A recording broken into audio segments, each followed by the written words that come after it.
परमात्मा श्री राधा कृष्ण के चरणारविंदों में शतकोटि नमन वंदन करते हुए मित्रों को, जिज्ञासुओं को, धर्म प्रेमियों को, ज्योतिष विज्ञान प्रेमियों को हर हर महादेव बम बम भोले नमः शिवाय। मित्रों, ज्योतिष शास्त्र में श्री पाराशर की अनुपम देन है। श्री पाराशर कहते हैं कि जातक का जन्म यदि दिन में हुआ है और चंद्र अपने या अपने मित्र के नवांश में हो, दिन का जन्म हो, चंद्रमा नवांश कुंडली में अतिमित्र राशि में हो और उस पर बृहस्पति की दृष्टि हो, तो ऐसा जातक बहुत बड़ा धनवान, श्रीमान, संसार का सुखोपभोग करने वाला, सुखी होता है, राज वैभव भाला होता है। और रात्रि का जन्म हो, यदि किसी का रात्रि का जन्म है और चंद्रमा अपने अतिमित्र के नवांश में है, नवांश कुंडली में अतिमित्र की राशि में है और उस पर शुक्र की दृष्टि हो, तो जातक धनवान होता है, धनाढ्य होता है, श्रीमान होता है, संभ्रांत होता है, शस्वी होता है, संसार के समस्त सुखों को भोगता है। यदि रात्रि का जन्म हुआ और चंद्रमा नवांश कुंडली में अतिमित्र राशि में भी हुआ, लेकिन उस पर अगर शुक्र की दृष्टि नहीं हुई तो जातक धनवान नहीं होगा। आगे पाराशर जी लिखते हैं कि चंद्रमा से 6वें, 7वें और 8वें भाव में सभी शुभ ग्रह स्थित हों, तो ऐसे चंद्र योग में जन्म लेने वाला जातक, जिसके चंद्र से 6वें, 7वें और 8वें भाव में सभी समस्त ग्रह बैठे हुए हैं और वो ग्रह षड्बल में बली होने चाहिए, और जिन भावों में 6वें, 7वें, 8वें भावों में बैठे हैं वो भाव भी बली होने चाहिए, तो ऐसा जातक धनवान होता है, सुखी होता है, राज्य सरकार में अपना पद रखता है, मंत्री होता है अथवा सेना नायक होता है और बहुत बड़ा धनवान और यशस्वी दीर्घायु होता है। आगे पाराशर जी लिखते हैं, चंद्राद विद्य गतहि सर्वै शुभैर जातो महाधने द्वाभ्याम मध्य धनो जाता एकेनाल्प धनो भवेत। चंद्रमा से 3रे, 6वें, 10वें, 11वें स्थान में समस्त शुभ ग्रह बैठे हों। फिर सुन लें कि चंद्रमा से चंद्रमा वृद्धि गतई सर्वै शुभैर जातो धमहाधनी, ऐसा लिखा उन्होंने। अर्थात चंद्रमा से उपचय भावों में 3, 6, 10 और 11वें भावों में चंद्र से समस्त शुभ ग्रह बैठे हैं, तो ऐसा जातक महान धनवान श्रीमान होता है। लेकिन चंद्रमा शुक्ल पक्ष का बली होना चाहिए, और जो ग्रह उपचय भावों में बैठे हैं 3, 6, 10, 11 में समस्त शुभ ग्रह बैठे हैं, अन्यत्र ना बैठे, तो ऐसा जातक बहुत धनवान होता है, ऐसा पाराशर जी कहते हैं। यदि 3, 6, 10, 11 में खाली 2 शुभ ग्रह बैठेंगे तो मध्यम दर्जे का धनी रह जाएगा। वो यदि एक ही शुभ ग्रह हुआ चंद्रमा से 3, 6, 10, 11 में तो बहुत सामान्य धनी होगा। आगे पाराशर जी ने लिखा है कि चंद्राग स्वांतो भयस्थे ही गर्हे सूर्यम बिनाक्रमात्, यानी सूर्य को छोड़कर चंद्रमा से द्वितीय भाव में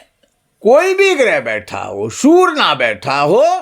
तो ऐसा सूर्य चंद्रमा से द्वितीय भाव में सूर्य नहीं होना चाहिए, अन्य कोई ग्रह बैठा हो, शुक्र हो, बृहस्पति हो, बुध हो, जो भी हो, या फिर चंद्रमा से 12वें भाव में कोई ग्रह बैठा हुआ हो,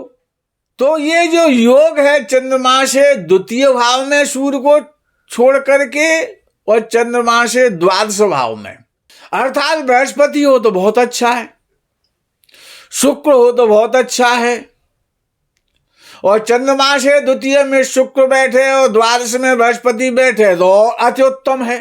तो जब ऐसा किसी का योग बनता है चंद्रमा में शुक्ल पक्ष का हो,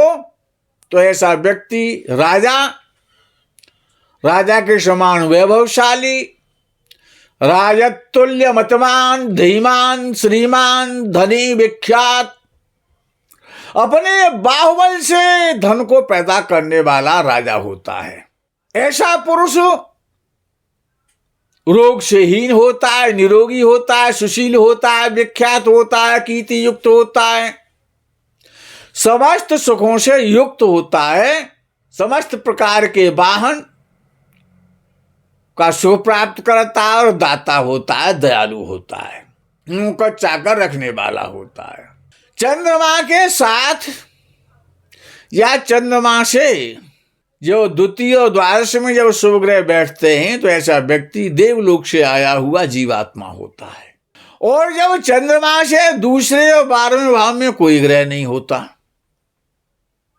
न कोई दूसरे में होता है न कोई 12वें में होता है, और चंद्र को पापक ग्रह और देखता होता है कोई, शनि राहु जैसा कोई पापक ग्रह चंद्र को देख रहा है, और चंद्र से द्वितीय और द्वादश में कोई ग्रह नहीं है, तो ऐसा व्यक्ति विद्या बुद्धि से हीन होता है, दरिद्री होता है, हमेशा आपत्तियों से ग्रस्त रहता है, दुखी होता है, पीड़ित रहता है। अकेला चंद्र संसार के समस्त सुखों को देने की ताकत रखता है, यदि किसी पापक ग्रह की उस पर दृष्टि नहीं है। और शुक्ल पक्ष का है, चंद्र से दूसरे भाव में बुध, 12वें भाव में शुक्र या बृहस्पति अगर बैठे हुए हैं, चंद्र शुक्ल पक्ष का है, तो ऐसा जातक संसार में अपना नाम रोशन करता है, सुविख्यात होता है, धर्मात्मा होता है और दयालु होता है। यदि जन्म कुंडली में दशम भाव का स्वामी जन्म कुंडली के तीसरे भाव में बैठे, या तीसरे भाव का स्वामी जन्म कुंडली का तीसरे भाव का स्वामी दशम भाव में बैठे, तो ऐसा जातक अपने जीवन में बड़ा पुरुषार्थी होता है और बहुत जीवन में उन्नति करता है, बड़ा श्रेष्ठ कैरियर वाला होता है। अपना भाग्य का निर्माता वो स्वयं होता है, अपना भाग्य अपनी कलम से लिखता है स्वर्णाक्षरों में। वो यदि लग्न कुंडली के द्वितीय भाव का स्वामी और दशम भाव में जब बैठ जाता है, तो ऐसा व्यक्ति बहुत बड़ा धनवान होता है, श्रीमान होता है, धनाढ्य होता है और राजपुरुष होता है। या दशम भाव का स्वामी जब जन्म कुंडली के द्वितीय भाव में बैठता है, तो ऐसा व्यक्ति अपने कर्मों के द्वारा, अपने परिश्रम के द्वारा, अपनी पद प्रतिष्ठा के द्वारा परिवार का नाम रोशन करता है, बड़े बड़े मकानों का निर्माण करने वाला होता है, समस्त प्रकार के सुख उपभोग करता है। मित्रों, आज के प्रकरण में यही विराम करते हैं, आगे के प्रकरण का आप इंतजार करें। तब तक के लिए हर हर महादेव, बम बम भोले, नमः शिवाय, जय गो माता के।